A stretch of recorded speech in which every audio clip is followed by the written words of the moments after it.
At the very end of the book of James, there are two verses that are very, very interesting. My dear brothers and sisters, it's interesting that every time he begins a new topic, he addresses it to his brothers and sisters.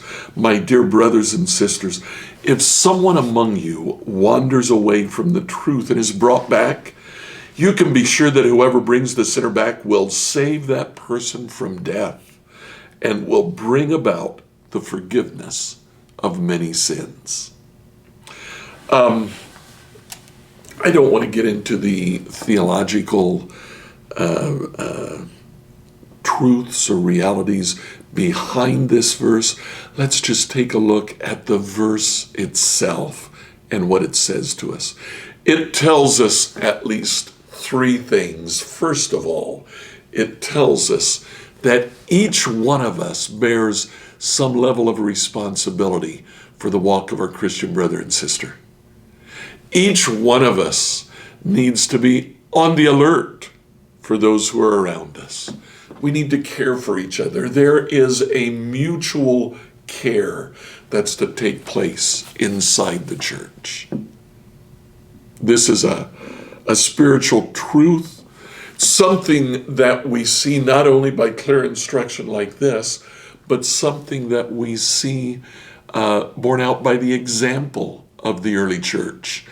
The disciples, when Jesus sent them out, he sent them out in prayers, 2 by 2. Later on in the book of Acts, we see the disciples traveling together.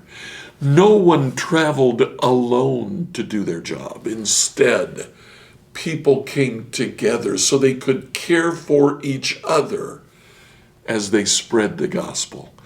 The first thing we learn from these verses is mutual care. The second thing that we learn is the importance of enduring. You can wander from the truth. James says we don't want you to do that. We want to be on the lookout for someone that might be wandering away. Reach out to them, bring them back. It's very important to endure. When things get tough, there are two different ways that we can respond. We can respond by saying, I'm done with this. I tried it and it didn't work.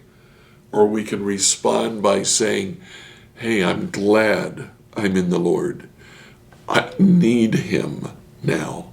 I'll look for him now.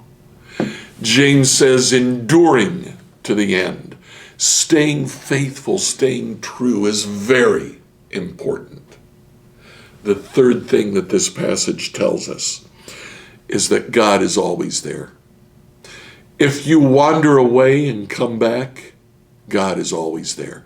He will continue to receive you. He will continue to forgive your sin. Care for each other. Endure to the end. Seek reconciliation. Three simple truths that we gain at the very end of the book of James. The book of James is wonderful. I hope you've enjoyed our little 3-week journey through the book of James. Continue to read it. There's so much more than we were able to talk about. God bless you.